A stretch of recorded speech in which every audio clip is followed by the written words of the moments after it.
أعوذ بالله من الشيطان الرجيم بسم الله الرحمن الرحيم السلام علیکم ورحمة الله وبرکاته. څنګه زما دوستانو خیر ټیک ټاک یې؟ امید د رب دی چې تاسو به په خیریت سره.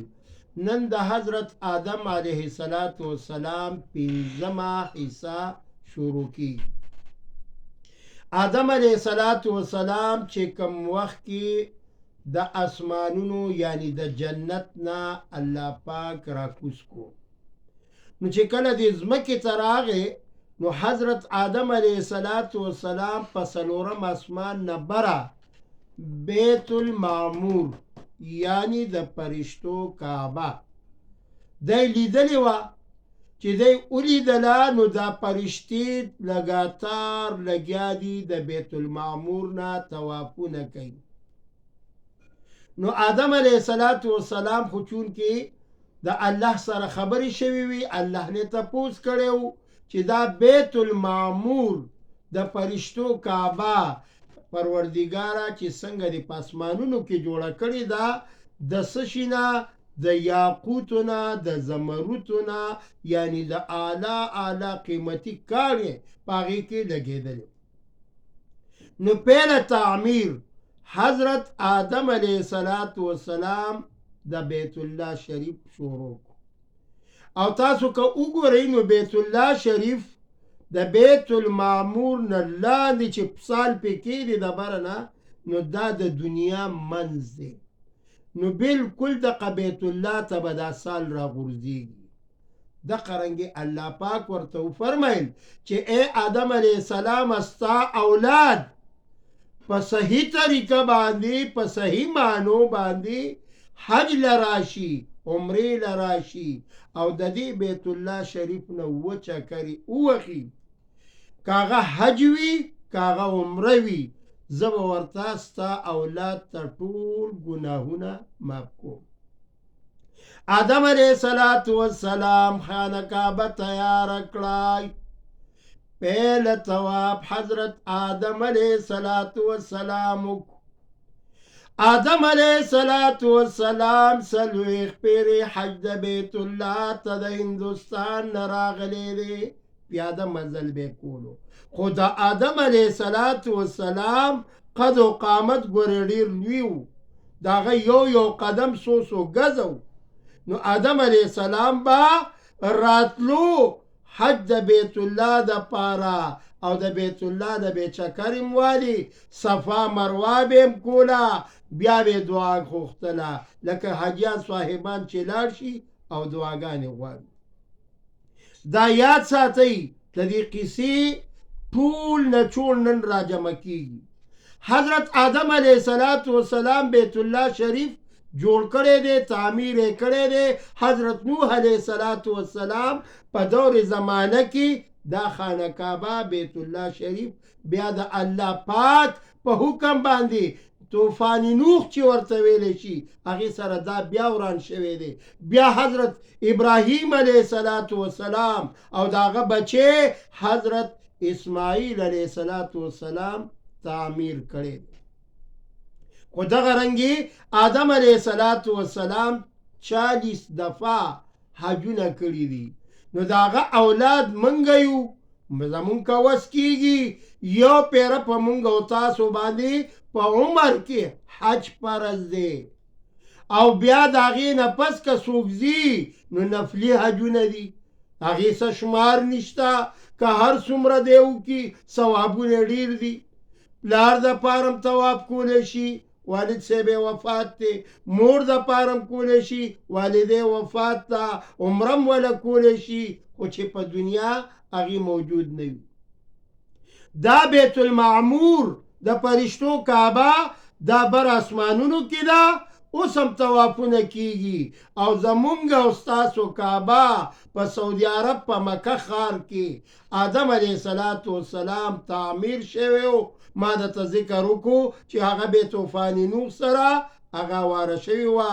بیا ابراهیم علیه السلام د هغې تعمیر اسماعیل علیه السلام په ذریعه خښته به یې ورکوله، خټه به یې ورکوله. یعنې ابراهیم علیه السلام ګلکار جوړ شو او اسماعیل علیه السلام ورسره مزدور جوړ شو. نو دا بیت الله تعمیر هغې وکړو. حضرت آدم علیه السلام زمانه تېرېده، الله پاک وله 50 بچي ورکړه. په دغه بچو کې حضرت شیش علیه السلام هم دی، حابیل او قابیل هم دی. انشاءالله بیا بله موقع کې به د حابیل او قابیل ځان له واقعه ما ذکر کړیم ده یوټیوب چینل کې څه وخت کې، تاسو بیا واورئ، وی ګورئ، زما دا قیسې واورئ او دا بیا بل ته ښایي. د حابیل او د قابیل واقعه اما ذکر کړې ده. نو د حضرت آدم علیه السلام 50 بچو کې یو حضرت شیش علیه السلام دی. دې پسې د حضرت شیش علیه السلام واقعه به ډېر زر شروع کېږي. د آدم علیه السلام قد و قامت دا ډېر ښایسته رنګ کې و.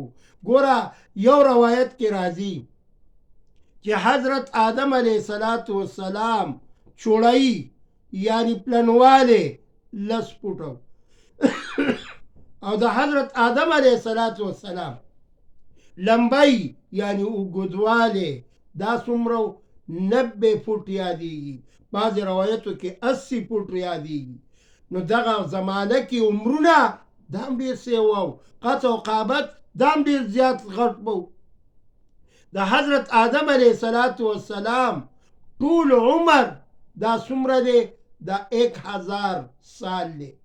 کله چې ارواح ګرځېده د میږو په قد کې، او تاسو ته مې دا واقعه یوټیوب چینل کې ویلې ده چې د آدم علیه السلام د ګس لاس نه او د خی لاس نه نیک اعمال والا، د ګس نه بد اعمال والا، هغه ارواحو ته آدم علیه السلام کته، رب العالمین ورته ویل چې دا به ستا په اولاد کې پیدا کېږي.